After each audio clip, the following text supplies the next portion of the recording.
तज्जयति परम ज्योति समम समस्तैरनंत पर्यायै दर्पण तले विशकला प्रतिफलति पदार्थ मालिका यत्र। श्री पुरुषार्थ सिद्धि उपाय जी ग्रंथ में आचार्य श्री अमृतचंद्र स्वामी श्लोक नंबर 31 से श्लोक नंबर 36 तक 6 श्लोकों के माध्यम से सम्यक ज्ञान अधिकार अर्थात सम्यक ज्ञान की व्याख्या कर रहे हैं।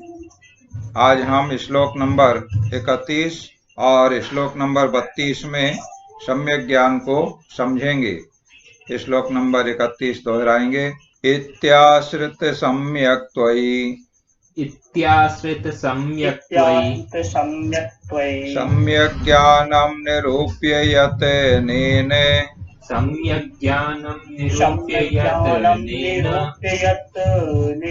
आमनाय युक्ति योगै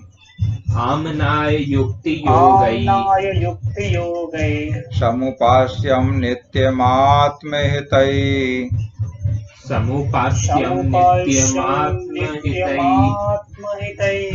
हिंदी पद में देखो क्या बोल रहे हैं। आत्महितैषि सम्यक त्वाश्रित करे यत्न से सम्यक ज्ञान युक्ति और आमनाय योग से कर विचार से में सत्य ज्ञान। थोड़ा सा गलत इसमें प्रिंट है, उसको हमने सुधार के बोला है। अब अन्वय अर्थ देखते हैं।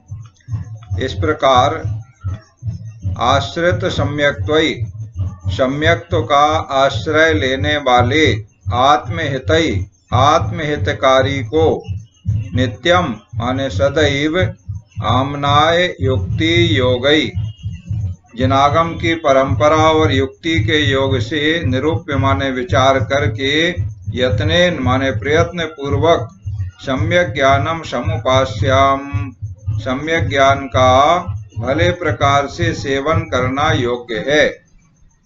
देखो सम्यक दर्शन की बात हो गई है, तो सम्यक दर्शन का जिसने आश्रय लिया है माने सम्यक दर्शन जिसने प्राप्त कर लिया है, ऐसे आत्महितकारी को हमेशा जिनागम की परंपरा और युक्ति के योग से विचार करके प्रयत्न पूर्वक सम्यक ज्ञान का भले प्रकार से सेवन करना योग्य है। जिसको सम्यक दर्शन हो गया है, अब वह अच्छी तरह से सम्यक ज्ञान का सेवन करे माने सम्यक ज्ञान की उपासना करे, सम्यक ज्ञान को वह अंगीकार करे। इस 31 एक बार हम दोहराते हैं। इत्याश्रित सम्यक त्वयि सम्यक ज्ञानम निरूप्य यत नेन आमनाय युक्ति योगई समुपास्यम नित्यमात्महितै।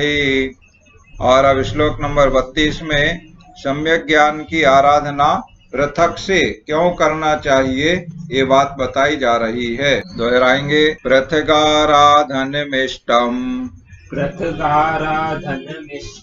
दर्शन सहभाविनोऽपि बोधस्य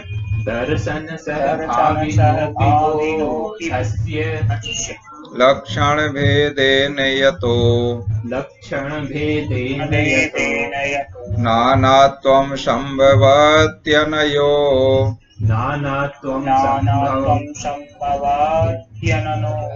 नानात्वं संभवत्यनयो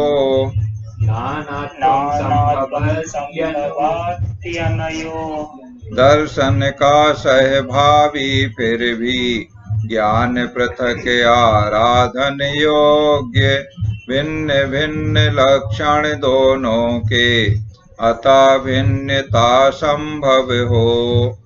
भिन्न भिन्न दोनों के लक्षण माने सम्यक दर्शन का लक्षण अलग है और सम्यक ज्ञान का लक्षण अलग है। इस प्रकार दर्शन सहभाविनोपि सम्यक दर्शन के साथ ही उत्पन्न होने पर भी देखो जिस समय सम्यक दर्शन प्राप्त होता है उसी समय सम्यक ज्ञान होता है, दोनों अलग अलग नहीं होते हैं। सम्यक दर्शन होते ही उस जीव को जो कुछ भी ज्ञान है वह सभी ज्ञान सम्यक ज्ञान कहलाता है। ऐसा जो सम्यक दर्शन का सहभागीपना है, माने दोनों एक साथ होते हैं, फिर भी बोधस्य माने सम्यक ज्ञान का पृथक आराधन, जुदा ही आराधन करना इष्टम कल्याणकारी है। क्यों है जुदा माने अलग से सम्यक ज्ञान का आराधन करना कल्याणकारी क्यों है? कारण बता रहे हैं, क्योंकि अनयो माने इन दोनों में लक्षण भेदेन लक्षण के भेद से नानात्वम संभवती भिन्नता संभव है। आगे और इसको स्पष्ट किया जाएगा आगे के श्लोक में कि सम्यक दर्शन के पश्चात ज्ञान क्यों कहा है। देखो एक साथ तो होते हैं लेकिन दोनों के लक्षण अलग अलग हैं, तो लक्षण के भेद से भिन्नता संभव है, इसलिए सम्यक दर्शन के होने के बाद सम्यक ज्ञान की आराधना करना चाहिए।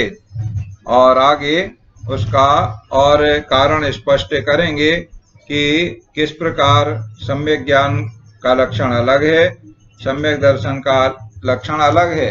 सम्यक दर्शन कारण है और सम्यक ज्ञान कार्य है।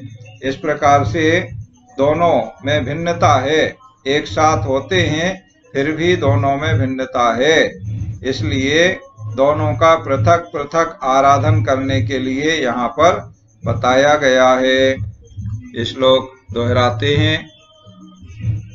पृथगाराधनमिष्टं दर्शन सहभाविनोऽपि बोधस्य लक्षण भेदेन यतो नानात्वं संभवत्यनयो।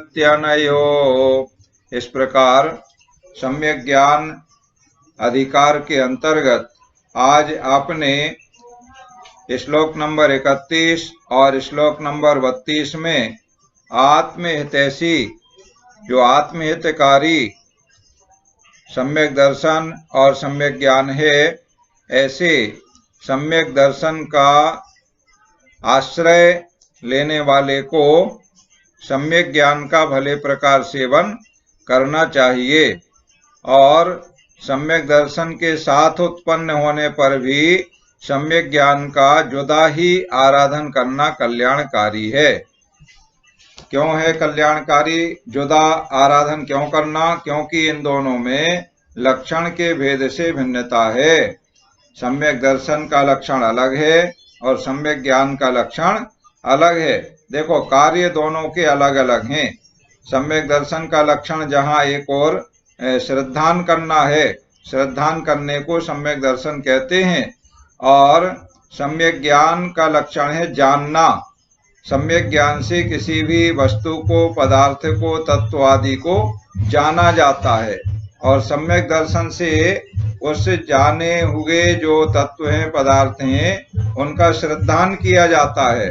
तो इस तरह से दोनों में लक्षण के भेद हैं, भिन्नता है, दोनों एक ही नहीं है। भले ही दोनों एक साथ होते हैं, सम्यक दर्शन के उत्पन्न होने पर ही सम्यक ज्ञान हो जाता है, लेकिन दोनों में भिन्नता है, इसलिए पृथक पृथक आराधन करना कल्याणकारी है, ये बात बताई गई है। इस प्रकार आज की क्लास यहाँ पर पूर्ण होती है और अब आप अपना कोई जिज्ञासा प्रश्न आदि है तो उसे पूछ लें।